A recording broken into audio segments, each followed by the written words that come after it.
അപ്പോൾ ദേ ഗൈസ് നമ്മൾ മഴയത്ത് കളിക്കുന്ന ഒരു വീഡിയോ ഇട്ടിട്ടുണ്ടായിരുന്നില്ലേ? അപ്പോൾ അതിൻ്റെ ബാക്കിയാട്ടോ ദേ നമ്മൾ പറമ്പിലോട്ട് പോകണം. അപ്പം നമ്മുടെ കൂടെ സുഖമുണ്ട് കേട്ടോ. അപ്പോൾ അത് അവിടുത്തെ ഒരു കായാണ് പറമ്പിലുള്ള. പിന്നെ ദേ സൂര്യകാന്തി പോലത്തെ ഒരു പൂവുണ്ട്, അത് ഞാൻ പറിക്കണം കേട്ടോ. പറിക്കാൻ നല്ല കട്ടി ഉണ്ടായിരുന്നു, അതെടുത്ത് ഞാൻ ചെവിയിൽ വെക്കാൻ വേണ്ടിയിട്ടൊക്കെയാണ് ഞാനും വീഡിയോ എടുക്കുന്നുണ്ടായിരുന്നു കേട്ടോ. ഞാൻ എൻ്റെ ഫോണിൽ പ്രകൃതി രമണീയമായിട്ടുള്ള ഒരു വീഡിയോസൊക്കെയാണ് എടുത്തോണ്ടിരിക്കുന്നത്. അപ്പം ഞാൻ എന്താ പൂവ് ചെവിയിൽ വെക്കാൻ വേണ്ടിയിട്ട് നോക്കുകയാണ്, പക്ഷേ ഇരിക്കുന്നുണ്ടായിരുന്നില്ല കേട്ടോ. അങ്ങനെ നമ്മുടെ സുഖം അങ്ങോട്ടും ഇങ്ങോട്ടും ഓടി നടക്കുന്നുണ്ട്, നിങ്ങൾ കാണുന്നുണ്ടല്ലോ അല്ലേ? അപ്പം നേരത്തെ വെച്ച നല്ല മുല്ലപ്പൂ നമ്മൾ പറഞ്ഞു പോന്നിട്ടുണ്ട്. അപ്പം ദാ സൂര്യകാന്തി പൂ പോലത്തെ പൂ ഞാനിപ്പോൾ 3 പറിച്ച് കയ്യിൽ വെച്ചിട്ടുണ്ട്.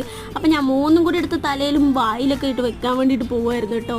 അപ്പം ദാ സുഖം കളിച്ച് നടക്കുന്നുണ്ട്. അപ്പം ഞാൻ എന്താ പൂ വെച്ചുകൊണ്ടിരിക്കുകയാണേ. മഴ പെയ്തുകൊണ്ട് തന്നെ നല്ല മൂടി കിടക്കുന്നുണ്ടായിരുന്നു, സന്ധ്യാസമയമായിരുന്നു, നല്ല രസമുണ്ടായിരുന്നു. അവിടെ കുറേ പേര് ഫുട്ബോളൊക്കെ കളിക്കുന്നുണ്ടായിരുന്നു. അപ്പോൾ ദാ പൂ എടുത്ത് ഞാൻ വായിലും കൂടെ വെച്ചിട്ട് പോസ് ചെയ്യുന്നുണ്ട് കേട്ടോ.